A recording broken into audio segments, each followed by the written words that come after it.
아이는 사랑의 손으로 때려라 하는 것은 미국의 교육 심리학자인 케네드 에반 모이어 박사의 유아교육 지침서입니다. 유아교육 지침서니까 그 어린 애기 때릴 데가 어디 있겠어요. 그럼에도 불구하고 이게 우리나라 정서가 아니라 미국의 정서인데도 불구하고 아이는 사랑의 손으로 때려라. 저는 사랑의 손으로보다는 사랑의 매로 때려라. 그렇게 말하는 게 더 맞겠다라고 생각을 하는 사람이에요. 절대 이 살과 살이 닿는 매는 좋은 가르침이 안 되는 거예요. 그리고 자칫 내 나쁜 감정이 아이에게 전달이 될 수 있어요. 그렇기 때문에 중간에 매를 통해서 굳이 때려야 될 때가 있으면 매를 매개로 해서 때려라. 우리 아이들을 제가 키울 때도 항상 그 지침을 놓지 않았었고요. 또 이제 젊은 아이를 둔 부모들에게도 항상 그 얘기를 합니다. 어떻든 이 매를 들어라라고 하는 것은 자녀가 잘못하면 조용히 타이르고 또 엄한 목소리로 벌을 세우고 했는데도 그래도 반항할 때는 그럴 때는 매를 들 필요가 있다 하는 얘기겠습니다. 매를 드는 것은 모든 방법을 다해도 안 될 때 최후의 수단이어야 하며 매가 필요할 때에는 반드시 매로서 징계를 해서 바르게 가르칠 수 있다라고 하는 거예요. 그래서 우리 하나님 아버지께서도 때때로 우리들에게 매를 드셔요. 나는 잘하고 있는 걸로 착각하지만 그 착각을 깨우치려고 하나님께서 매를 드셔요. 내 생각과 내 주장과 내 고집이 개인과 공동체에 어려움이 된다고 생각될 때 그때 그 어려움의 이유가 뭔가, 매를 드신 하나님의 이유가 뭔가 잘 깨달을 지혜가 우리에게 있어야 된다는 거예요. 그래서 오늘 본문은 징계를 받을 때 취해야 할 마음가짐을 3가지 우리에게 가르쳐 줍니다. 첫째는 뭐냐? 경히 여기지 말아야 된다는 거예요. 우리가 어려움을 당할 때 그 사건 속에 하나님의 뜻이 있다 하는 사실을 알려하지 아니하고 단지 우연히 내가 운이 없어서 그저 숙명적인 것으로 여기면서 그렇게 자신의 지혜나 능력으로 그것을 해결하려고 하는 어리석음을 여전히 범하고 있어요. 자기의 그 어리석은 생각과 주장 때문에 지금 매를 맞고 있는 건데 여전히 자기 고집을 버리지 않는 것만큼 어리석음이 없다는 거예요. 하나님의 기쁘신 뜻이 무엇인가, 나를 향하신 하나님의 훈계가 무엇인가 전혀 생각하지 않는다는 거예요. 거기에 희망이 없어요. 뿐만 아니라 하나님의 징계라는 것을 알고도 가볍게 여긴다. 그 징계가 목사를 통해서일 때는 더더욱더 무시한다. 그건 참으로 안타깝고 어리석은 일이 아닐 수 없다는 거예요. 여러분, 하나님을 경홀히 여기면 하나님도 그 사람을 경홀히 여깁니다. 우리 이미 앞서서 1장에서 확인했었잖아요. 1장 23절부터였죠. 23절부터 나의 책망을 듣고 돌이키라. 보라, 내가 나의 영을 너희에게 부어주며 내 말을 너희에게 보이리라. 그런데 내가 불렀으나 너희가 듣기 싫어하였고 내가 손을 내밀었는데 돌아보는 자가 없었고 도리어 나의 모든 교훈을 멸시하며 나의 책망을 받지 아니하였은즉 너희가 재앙을 만날 때 내가 웃을 것이다. 너희에게 두려움이 임할 때 내가 비웃을 거다. 너희의 두려움이 광풍같이 임하겠고 너희의 재앙이 폭풍같이 이르겠고 너희에게 근심과 슬픔이 임하리니 그때 너희가 나를 부르리라. 그래도 내가 대답하지 아니하겠고 부지런히 나를 찾으리라. 그래도 나를 만나지 못하리니 너희가 내 지식을 미워하며 여호와 경외하기를 즐거워하지 아니하며 나의 교훈을 받지 아니하고 나의 모든 책망 훈계, 징계를 없인 여겼습니다.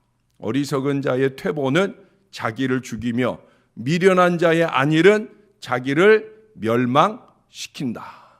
하나님 말씀이에요. 제 얘기 아니고 하나님 말씀이에요. 26절에 얘기하는 재앙, 그 재앙은 첫 번째 징계죠. 그러고도 깨달음이 없으면 25절에서 26절에서 얘기하는 징계는 첫 번째 징계예요. 그것으로 인해 깨달음이 없으면 두 번째 두려움의 강풍, 재앙의 폭풍이 임한다는 거예요. 그때서야 아이쿠 그러면서 하나님을 불렀을 때 소용이 없다는 거죠. 하나님이 안 들으신다는 거예요. 여러분 이번 주간에 사랑방에서 요나를 공부하시잖아요. 지난 수요일에 리더 헬퍼들과 함께 요나를 미리 공부할 때 제가 그런 얘기를 했잖아요. 자기가 탄 배가 풍랑을 만났어요. 징계를 받았죠. 그렇게 어려워지자 요나는 깨달았잖아요. 예? 니느웨로 가라 그랬는데 다시스로 가는 하나님이 니다. 니느웨로 가라고 그랬는데 다시스로 가는 니다. 니 때문이다. 요나가 그걸 깨달은 거예요. 하나님이 니다. 니 때문이다. 왜 니느웨로 가라는데 왜 다시스로 가냐. 니다. 니 때문이다. 이걸 깨달은 거예요. 그 깨달음이 바로 희망이라고 했잖아요. 하나님의 징계를 중하게 여겼다는 거예요. 그 배가 풍랑을 만나 어려움을 만나게 되니까 이게 나 때문이구나. 그래서 그 사람들에게 죽기를 자기를 죽여달라고. 자기를 배 밖으로 그 풍랑 가운데 던지면 자기가 죽음으로 인해 이 배 안의 사람은 살 수 있겠다.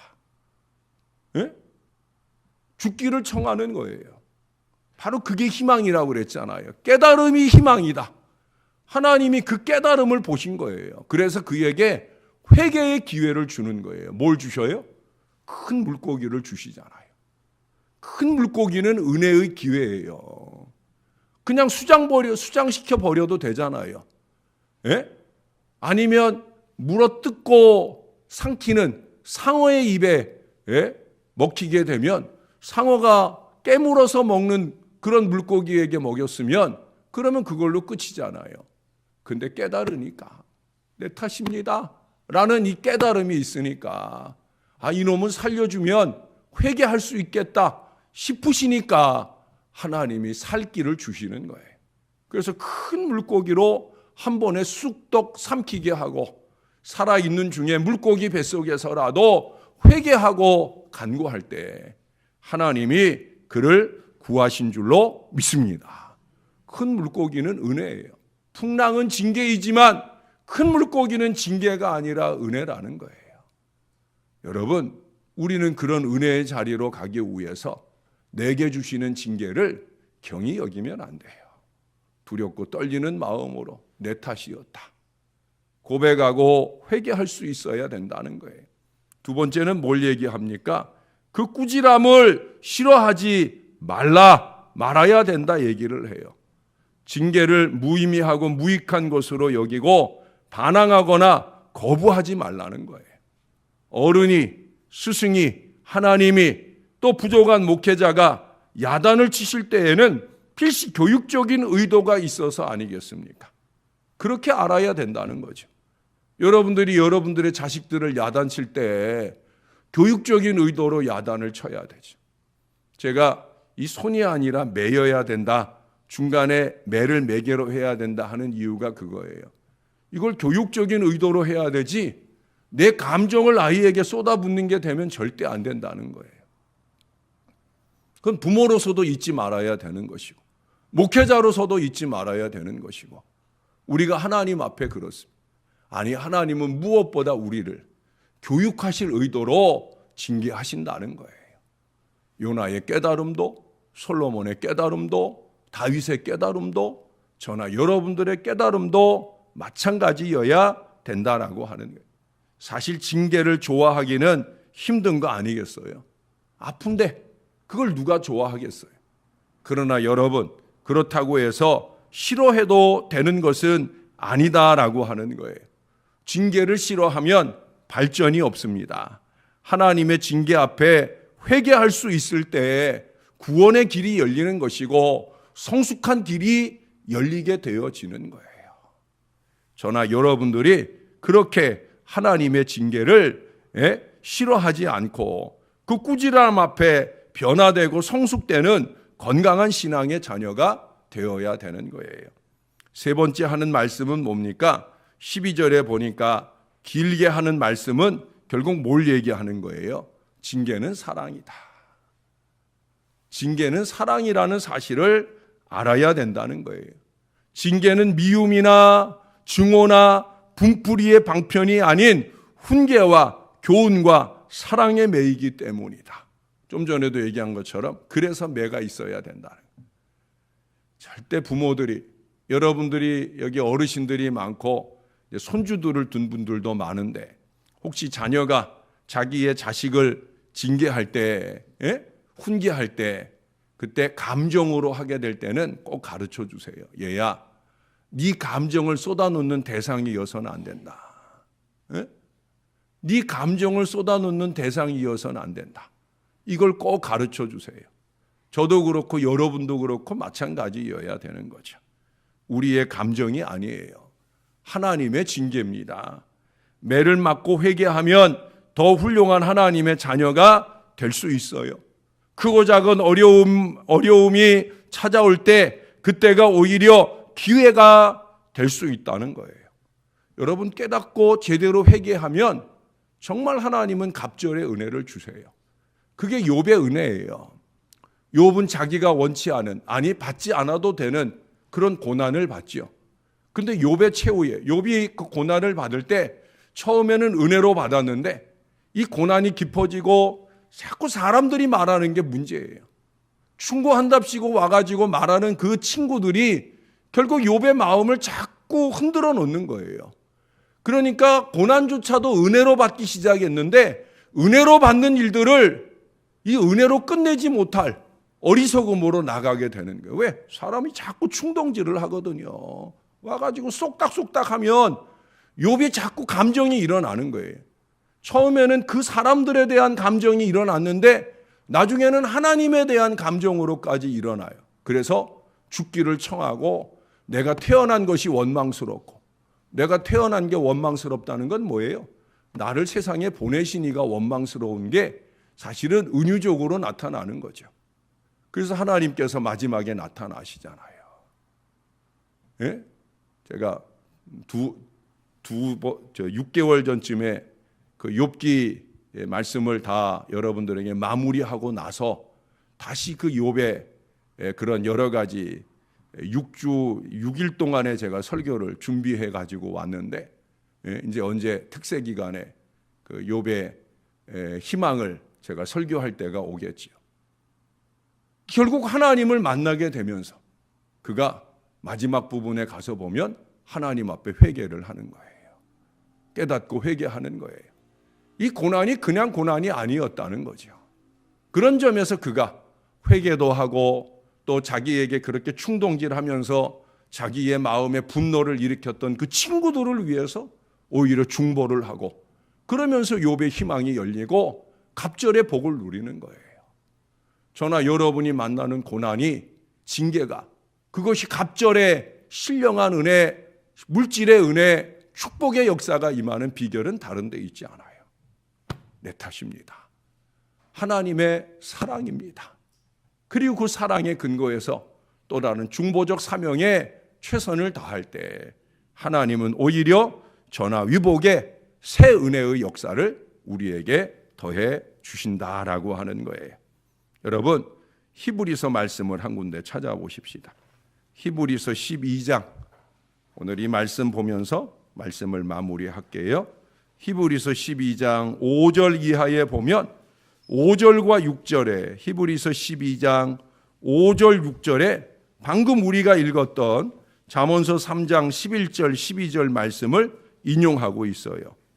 또 아들들에게 권하는 것 같이 너희에게 권면하신 말씀도 잊었도다. 잊으면 안 된다는 거예요. 그러면서 11절 12절의 말씀을 거기 인용하잖아요. 내 아들아 주의 징계하심을 경히 여기지 말며 그에게 꾸지람을 받을 때에 낙심하지 말라. 주께서 그 사랑하시는 자를 징계하시고 그가 받아들이시는 아들마다 채찍질 하심이라 하였으니, 이어서 바로 그 사랑의 얘기를 다시 한번 길게 부언합니다. 너희가 참음은 징계를 받기 위함이라. 하나님이 아들과 같이 너희를 대우하시나니 어찌 아버지가 징계하지 않는 아들이 있으리요. 징계는 다 받는 것이거늘 너희에게 없으면 사생자요 친아들이 아니니라. 또 우리 육신의 아버지가 우리를 징계하여도 공경하였거든 하물며 모든 영의 아버지께 더욱 복종하며 살려하지 않겠느냐. 그들은 잠시 자기의 뜻대로 우리를 징계하였거니와 오직 하나님은 우리의 유익을 위하여 그의 거룩하심에 참여하게 하시느니라. 무릇 징계가 당시에는 즐거워 보이지 않고 슬퍼 보이나 후에 그로 말미암아 연단받은 자들은 의와 평강의 열매를 맺느니라. 그러므로 피곤한 손과 연약한 무릎을 일으켜 세우고 너희 발을 위하여 곧은 길을 만들어 저는 다리로 하여금 어그러지지 않고 고침을 받게 하라. 징계를 받았는데 여전히 쩔룩벌이로 살지 말라는 거예요. 고쳐주시려는데 여전히 죄버릇으로 살지 말라는 거예요. 자꾸 남 탓이나 하지 말라는 거예요. 니다 라는 말씀을 듣고 깨달아야 된다는 거예요. 사랑으로 주시는 훈계를 잊지 말아야 된다는 거예요. 우리 부교육자들도 있지만 저는 희망 없는 부교육자들은 야단도 안 쳐요. 그냥 하도록 내버려 둡니다. 네 맘대로 잘해봐라. 그렇게 내버려 둡니다. 가르쳐도 안 들어먹는데 그걸 어쩌겠어요. 제가 부교육자들에게 야단을 칠 때는 이건 내 자식이라는 희망이 있기 때문에 잘 가르쳐서 훌륭한 목회자를 만들어야 되겠다라는 희망이 보일 때 야단을 쳐요. 바로 잡아줍니다. 근데 그 희망이 더 이상 안 보이면 저는 야단치지 않아요. 말하지 않아요. 그냥 네 맘대로 잘해봐라. 말해도 안 듣는 걸. 자기 길로 그냥 가겠다는 걸. 쩔룩바리로 그냥 살겠다는 걸. 내 자식 안 하겠다는 걸 내가 어찌 하겠냐는 거죠. 사랑하는 여러분, 자식이면 사랑하면 징계하는 거죠. 의붓자식은 야단치지 않아요. 의붓자식은 학대를 할지언정 야단을 치고 바로잡지 않아요. 그러나 내 자식이면 비록 내가 낳은 자식이 아니고 입양해 왔거나 또는 내가 누구 집에 새로 결혼을 해서 내가 새로 내 자식을 삼았어도 그것이 내 자식이라고 여기며 키울 때에는 징계를 하는 거죠. 사랑하기 때문입니다. 사랑하기 때문이에요. 저나 여러분은 하나님의 양자가 아니에요. 우리는 그 이상 하나님의 자녀예요. 그래서 하나님이 우리를 너무 사랑하시고 그 사랑하기 때문에 그래서 때때로 저 같은 종에게도 정말 둥지를 흩어버리시는 그 목양지를 놓고 나가라 그렇게 하나님이 말씀하실 정도의 큰 징계를 내리실 때도 있어요. 그러나 그때 깨달을 수만 있으면 희망이더라고요. 니다. 내 탓입니다, 하나님. 내가 잘못해서였습니다. 라는 이 회개의 무릎이 있으면 하나님은 반드시 저나 유복의 갑절에 아니 그 이상의 놀라운 희망과 역사를 주셔요. 저나 여러분이 우리의 자손들이 그러한 깨달음으로 하늘의 큰 은혜를 더 입고 더 입게 되기를 우리의 구주 예수님의 이름으로 간절히 축원합니다. 기도하겠습니다. 좋으신 아버지, 우리 아버지 되어 주셔서 감사합니다. 내 아들아, 내 딸아, 그렇게 친근히 말씀하시며 우리를 품어 안아 주시니 감사합니다. 그러나 그 품 안에서 또한 매를 드시고 우리를 징계하시니 감사합니다. 은혜로 끝나야 될 일인데 은혜로 마무리하지 못할 우리의 어리석음이 있을 때라도 주님이 가르쳐 주시고 훈계하시고 또 한 번 더 성숙할 수 있는 은혜의 깨달음을 더하여 주시니 감사를 드립니다. 그렇게 우리는 한 번 더 성숙한 은혜의 자리로 나가게 될 줄로 믿습니다.